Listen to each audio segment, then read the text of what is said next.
Welcome, everyone. All right, so we've been learning all these different derivative rules and derivative techniques, and we're at the point now where we can actually start using derivatives. And so we're kind of entering the next phase where we're going to be looking at applications of derivatives. How do we actually use them?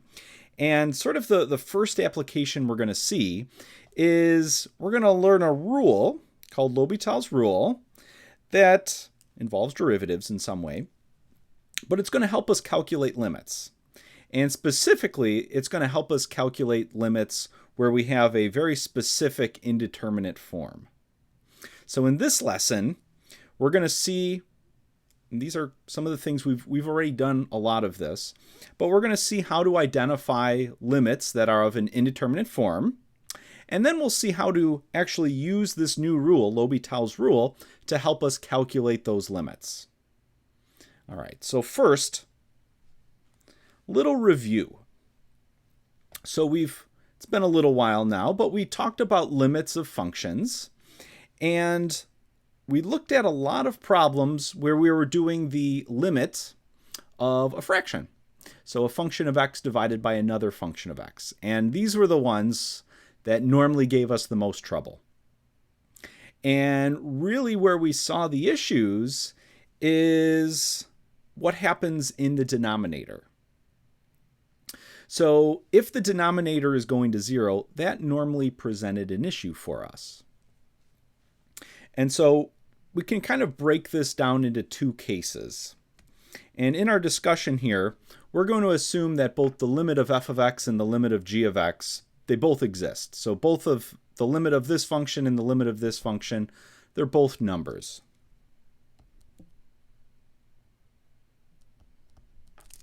So we're going to assume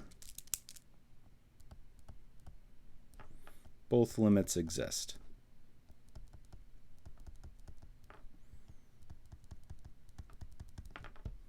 Limit of f of x as x approaches a, and the limit of g of x as x approaches a. All right, so both of those, for our discussion here, we're going to suppose both of those limits exist. All right, so really what happens is, where the issue happens is with those terms in the denominator. So first case, the limit of g of x as x goes to a does not equal 0, in which case we're not having that issue of division by 0. And so how we would generally handle this then is we would use our quotient limit law.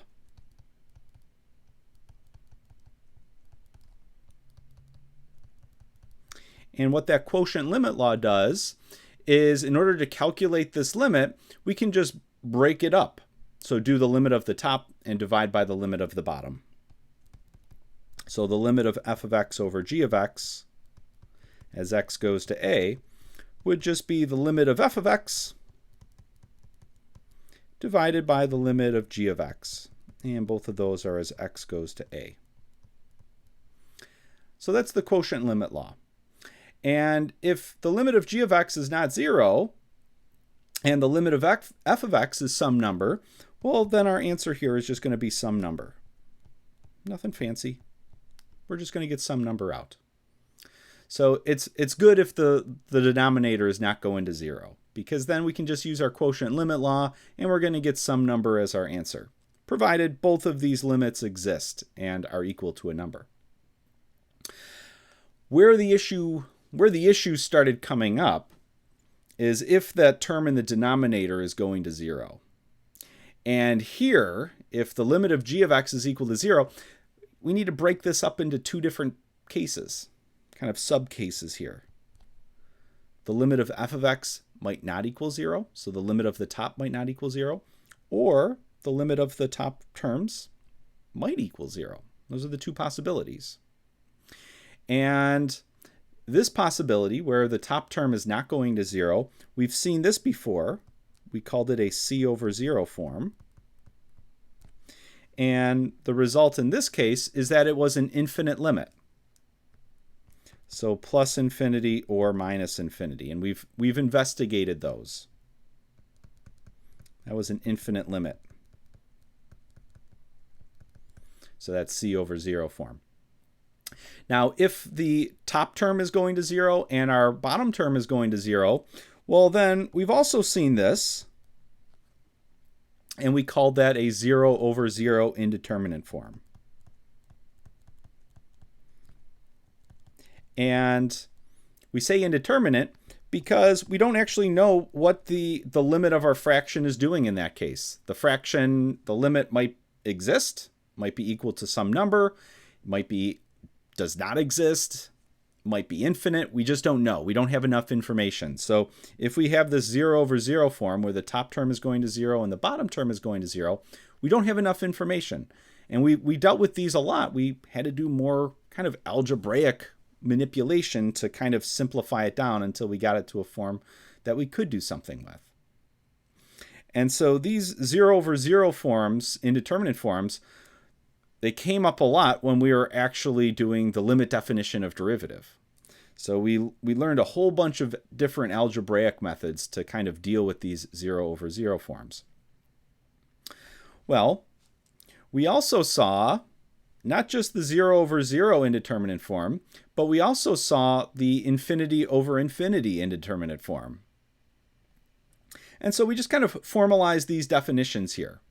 So if we're investigating the limit of f of x over g of x as x goes to a, and the limit of the top term is equal to 0, and the limit of the bottom term is equal to 0, then we say we have a 0 over 0 indeterminate form. If we're kind of investigating the fraction, and the limit of the top term is infinite, so positive or minus infinity, and the limit of the bottom term is infinite, so positive or minus infinity, well, then we have an infinity over infinity form, indeterminate form. And so both of these are indeterminate. There's not enough information just by looking at this form here. We can't say what the limit of our fraction is going to be. The limit of our fraction might be 0. It might be some other number. It might be infinite. It might not exist. We just don't know. So these indeterminate forms, they're never the final answer. We don't know what the limit is going to be. They're just kind of a red flag telling us that there's an issue with this fraction and we need to be careful. So when we write these out, if we're going along, we're going to have the 0 over 0 form like that. That's indeterminate. And this infinity over infinity form, you can go through and write down all the different possible, combinations here. So you might have infinity over infinity. You might have minus infinity over infinity. You might have minus infinity. You might have infinity over minus infinity, or you might have minus infinity over minus infinity. So, any of those combinations, we kind of group all those together and call those an infinity over infinity form. Now, just a quick note. What are some forms that aren't indeterminate? So the big ones are c over 0 form is not indeterminate.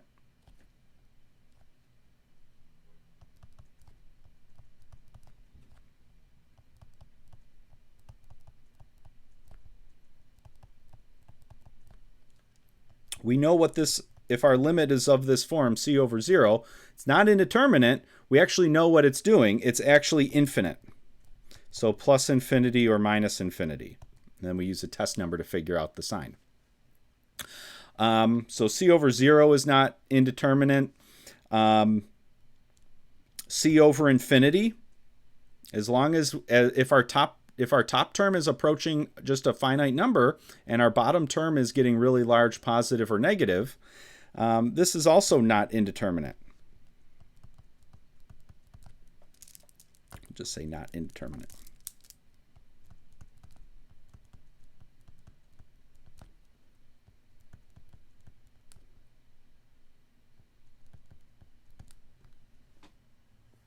So c over infinity form is not indeterminate. So this actually goes to 0.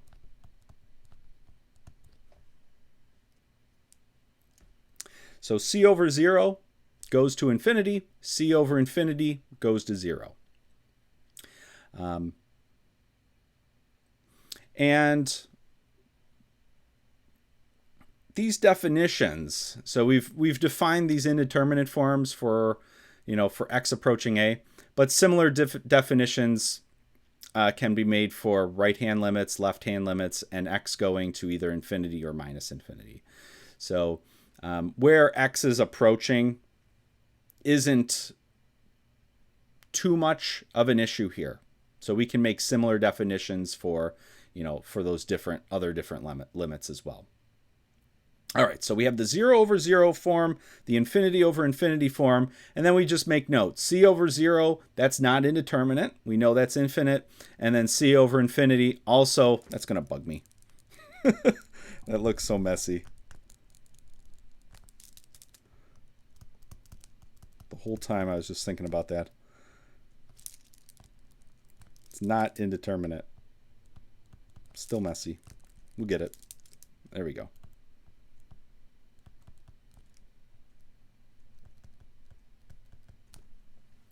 Better. So yeah, C over 0 is not indeterminate, and C over infinity is not indeterminate. We actually know what these two forms are doing. All right. So why are these indeterminate forms important, these two different indeterminate quotients? Well, if we're going through and investigating a limit, and it's one of these two forms, there's a special rule that we can use to help us calculate this limit. And it's going to involve derivatives, and it's going to be what we see next, called L'Hopital's rule. So keep these two different forms in mind when we talk about L'Hopital's rule.